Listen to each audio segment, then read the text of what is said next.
protocole à le raccompagner.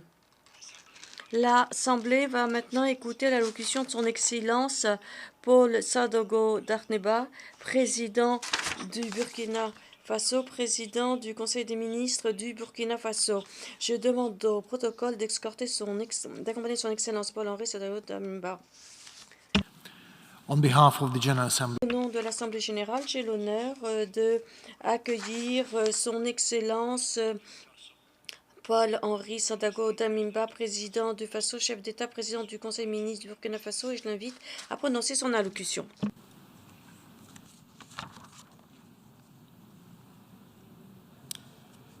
Monsieur le Président, Monsieur le Secrétaire général des Nations Unies, Mesdames et Messieurs les chefs de délégation, distingués délégués, Mesdames et Messieurs, Monsieur le Président Zaba Kourouzi, je voudrais, avant tout propos, vous adresser mes vives et chaleureuses félicitations pour votre brillante élection à la présidence de la 77e session ordinaire de l'Assemblée générale de l'Organisation des Nations unies.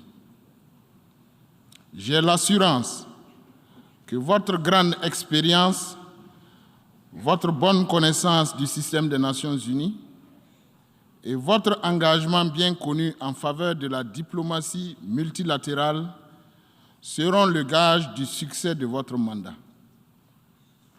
Je puis à présent vous assurer du plein soutien de la délégation du Burkina Faso dans l'exercice de votre lourde charge et pour le succès de nos travaux. Mes félicitations vont également à l'endroit de votre prédécesseur, M. Abdullah Chahid, pour la manière remarquable avec laquelle il a présidé les travaux de la 76e session ordinaire de l'Assemblée générale. À M. Antonio Guterres, secrétaire général de l'Organisation des Nations unies, je réaffirme solennellement la reconnaissance du Burkina Faso pour son engagement constant, résolu et renouvelé en faveur de la paix, de la sécurité et du développement. C'est l'occasion pour moi de saluer en ces lieux la tenue du sommet sur la transformation de l'éducation qui a permis une large mobilisation des acteurs du monde de l'éducation. J'ose espérer que l'engagement des uns et des autres dans la mise en œuvre des conclusions de ce sommet contribuera à accélérer de façon significative les progrès vers une éducation de qualité pour tous, en particulier dans les pays du Sud. Monsieur le Président, Mesdames et Messieurs, le thème général de la 77e session de l'Assemblée générale, je cite, « Une nouvelle ère, des solutions porteuses de changement pour relever des défis interdépendants », fin de citation, révèle pertinemment l'urgence et le devoir de responsabilité historique des acteurs politiques, économiques et sociaux de notre temps, face aux multiples crises auxquelles le monde est confronté. En effet, alors que le monde se relève progressivement de la pandémie de la COVID-19, d'autres fléaux tels que le terrorisme, les conflits intra- et interétatiques, ainsi que les crises humanitaires et alimentaires qu'ils engendrent, les changements climatiques et les effets pervers continuent de marquer douloureusement la vie du monde au quotidien. Ces fléaux viennent nous rappeler notre fragilité individuelle et collective, l'interdépendance des pays et des peuples et l'impérieuse nécessité d'une solidarité internationale. Si nous tenons à préserver l'humanité d'un péril collectif et inéluctable, nous ne devons pas ignorer ce rappel.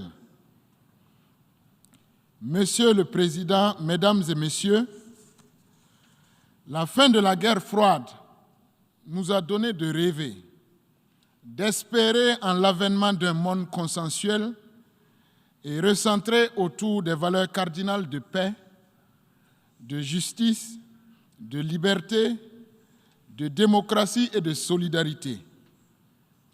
Ce fut un leurre, car nous assistons, hélas, depuis un certain temps, à une recrudescence du nationalisme et du repli de soi à certains endroits de la planète, à un recul de la liberté et de la démocratie à d'autres endroits, à la volonté de certains pays d'imposer leur vision du monde aux autres, au jeu des rivalités et de la confrontation entre puissances pour le contrôle politique, militaire ou économique de certaines parties du monde.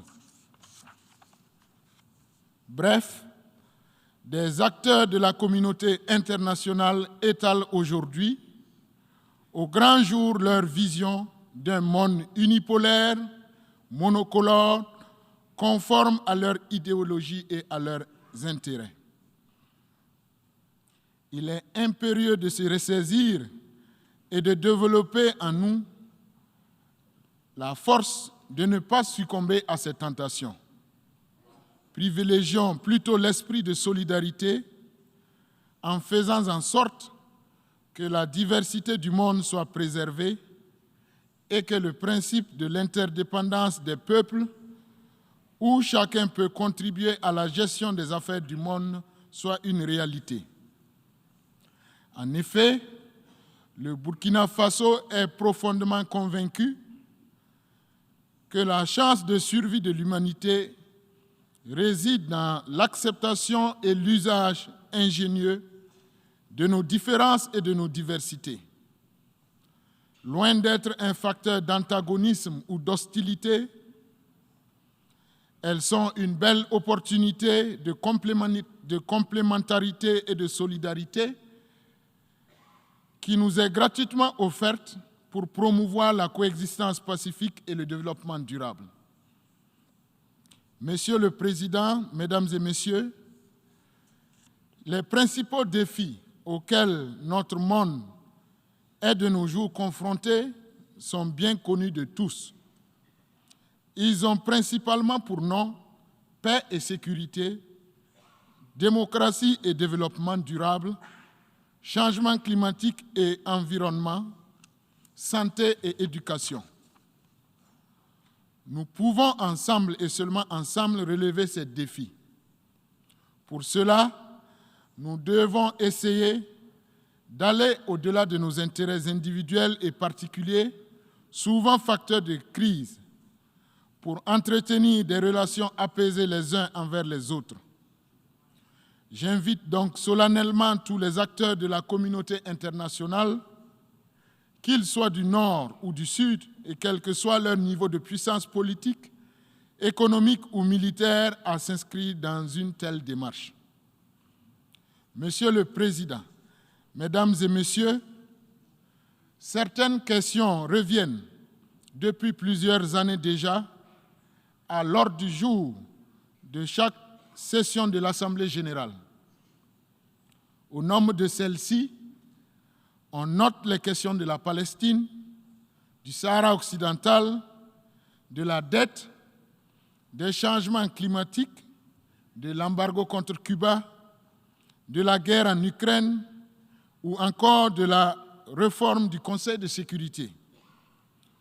Pour la résolution de chacune de ces questions, le Burkina Faso, par ma voix, recommande vivement la prééminence du droit, l'exaltation de la justice et de l'équité et le triomphe du bon sens. Monsieur le Président, Mesdames et Messieurs, à présent, je voudrais dire quelques mots sur la situation de mon pays. Les idéaux de la transition politique qui y a cours en ce moment en lien avec le thème très pertinent de la présente session de l'Assemblée générale et les objectifs poursuivis par la Charte des Nations unies. Le 24 janvier 2022, un groupe de jeunes patriotes s'est vu contraint de prendre ses responsabilités dans la gestion publique des affaires de l'État. Face, bien entendu, à la dérive de la gouvernance politique en place, à l'insécurité grandissante dans notre pays, à la désintégration progressive et continue de l'État, en mettant un terme à un régime démocratiquement élu, mais chaotique. Loin de nous toute idée de nous justifier ou d'encourager des pratiques de déstabilisation ou de violation des ordres constitutionnels. En effet, si dans l'absolu, le mouvement du 24 janvier dernier est illégal et peut être répréhensible au regard des principes chers aux Nations unies et à la communauté internationale dans son ensemble, nous pensons que cette interruption de l'ordre constitutionnel, au regard de ce qui prévalait, était nécessaire et indispensable. Elle était surtout une question de survie pour notre nation. C'est pourquoi ce mouvement axé sur la sauvegarde du territoire et la refondation a connu une légitimité populaire réelle dans l'opinion publique de notre pays. Ces enthousiasmes et adhésions populaires prévalent encore aujourd'hui à l'endroit des autorités de la transition que je conduis depuis maintenant 8 mois. En effet, la situation sécuritaire au Burkina Faso a connu un début de dégradation en 2015 avant de culminer en 2020 et 2021. Les récents événements qui ont perturbé la marche démocratique de mon pays sont le résultat de l'absence de réponse idoine à cette crise sécuritaire et d'une gouvernance politique calamiteuse qui ont engendré, entre autres, le plus grand nombre de déplacés internes dans l'histoire politique de notre pays et de notre sous-région, soit 1 520 012 personnes à la date du 31 août 2022, une crise humanitaire et alimentaire sans précédent dans l'histoire de notre pays, la fermeture de plusieurs milliers d'écoles et un demi-million d'élèves privés d'enseignement et d'éducation, un marasme économique induit par le ralentissement, sinon l'arrêt de plusieurs activités économiques telles que l'exploitation minière, le tourisme, l'hôtellerie, l'agriculture, l'élevage, le transport, etc.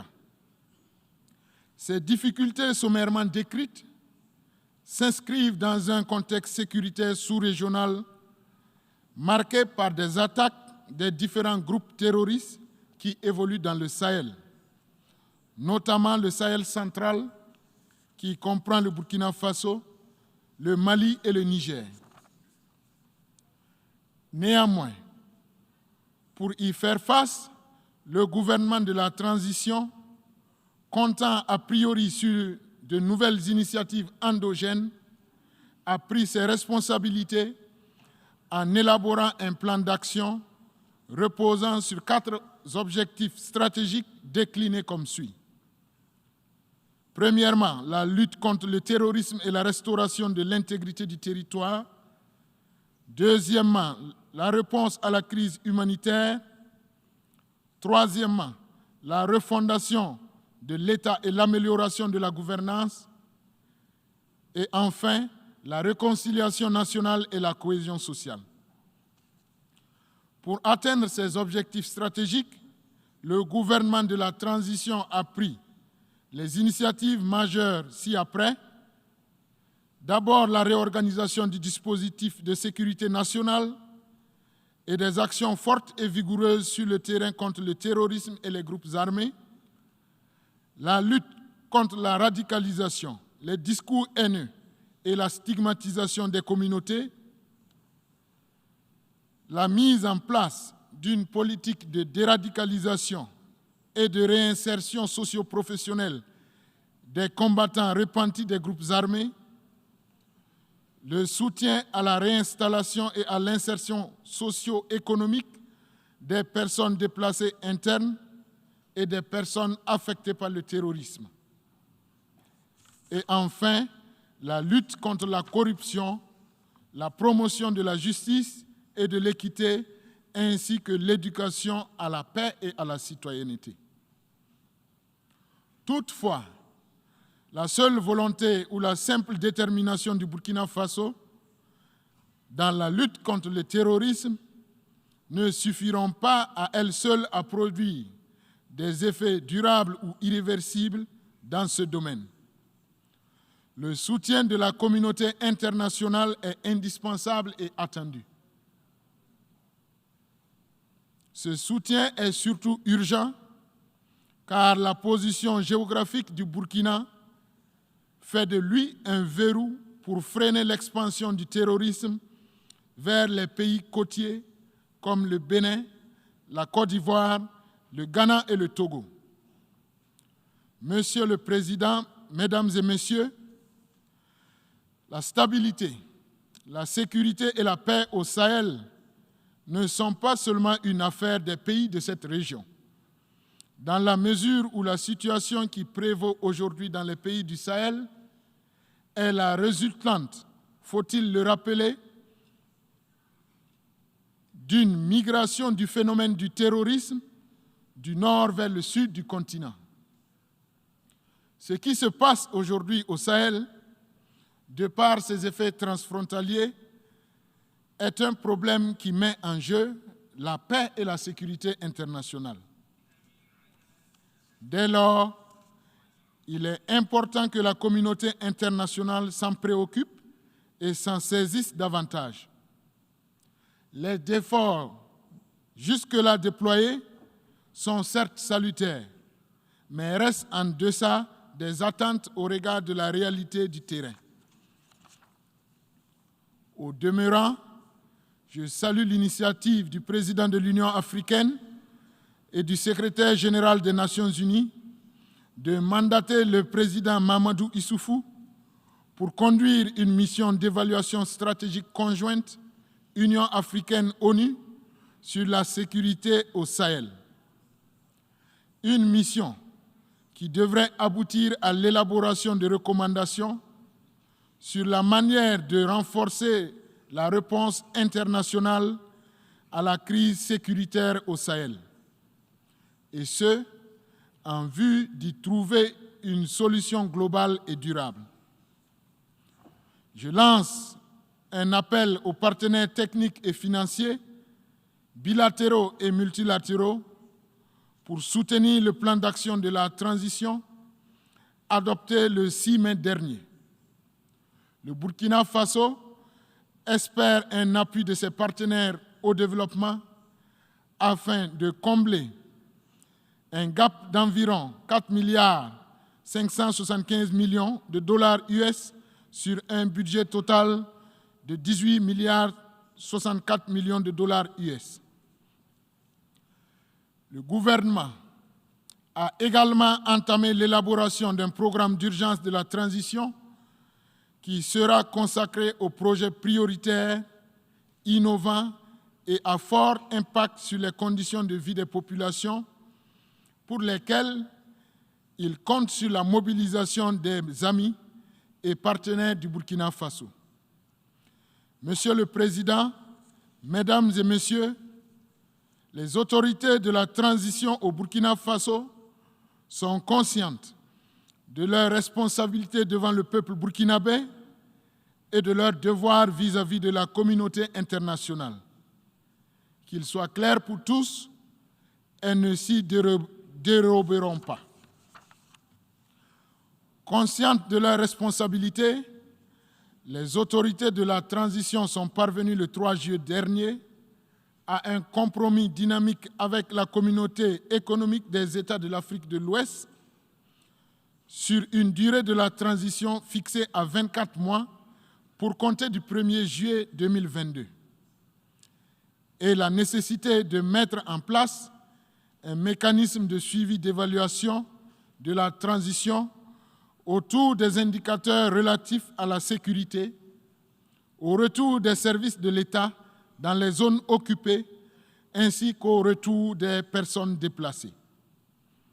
Je reste convaincu que des avancées significatives dans ces 3 domaines permettront de créer les conditions favorables pour la tenue d'élections crédibles et transparentes en vue d'un retour à l'ordre constitutionnel normal. Ces avancées ne seront possibles que grâce à un appui conséquent de la communauté internationale que j'appelle de tous mes vœux du haut de cette tribune. Je saisis par ailleurs l'opportunité que m'offre cette tribune pour remercier tous les partenaires techniques et financiers, bilatéraux, multilatéraux et privés, qui nous accompagnent ou qui ont promis de nous accompagner. Je voudrais également inviter ceux qui ne l'ont pas encore fait à se décider pour nous rejoindre et nous accompagner dans notre élan de reconstruction et de consolidation de notre tissu économique, social et sécuritaire. Monsieur le Président, Mesdames et Messieurs, les populations de nos pays, qu'elles soient riches ou pauvres, puissantes ou faibles, ont besoin d'un monde sécurisé et en paix, où chacun peut vivre en toute quiétude et exercer pleinement ses droits. Or, la région du Sahel, aujourd'hui, est un concentré de groupes armés qui sévissent à travers le monde. Ces groupes constituent une menace qui pèse non seulement sur la sécurité de cette région, mais aussi sur la sécurité du reste du monde.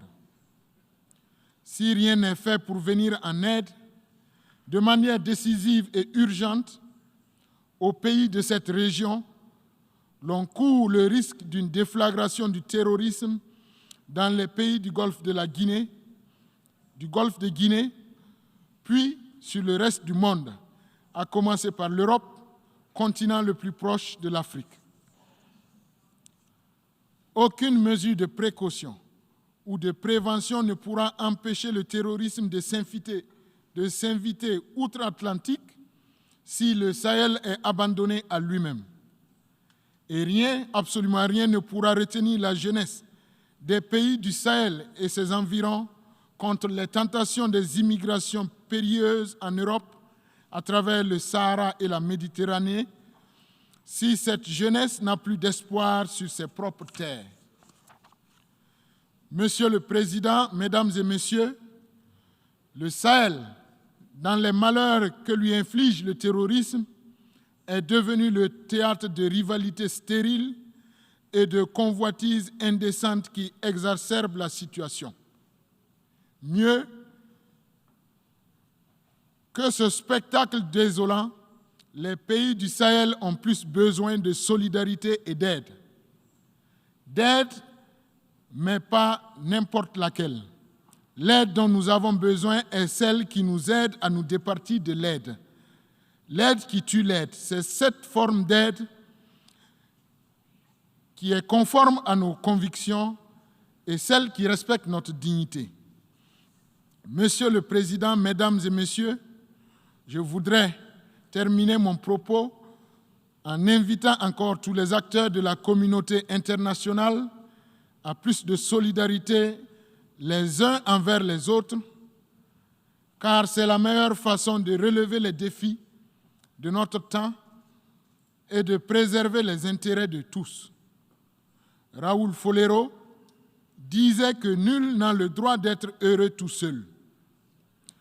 Alors, faisons en sorte qu'il n'y ait plus d'enfants mal nourris et sans éducation ni instruction, qu'il n'y ait plus de jeunes sans formation et sans emploi, qu'il n'y ait plus de paysans sans terre pour vivre dignement, qu'il n'y ait plus de travailleurs opprimés dans leurs droits, que l'abondance des uns ne soit pas la cause du dénuement des autres, que la force ne prévale pas sur la vérité et la justice, et enfin, que les raisons de notre égoïsme ne l'emportent jamais sur les exigences de la dignité de l'homme et des peuples.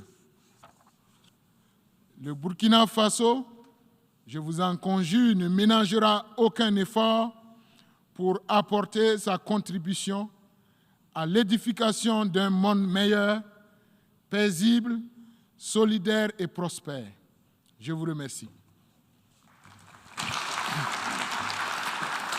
On behalf of the Assembly, Au nom de l'Assemblée, je tiens à remercier le président du Burkina Faso de son allocution. Je demande au protocole de bien vouloir escorter son Excellence.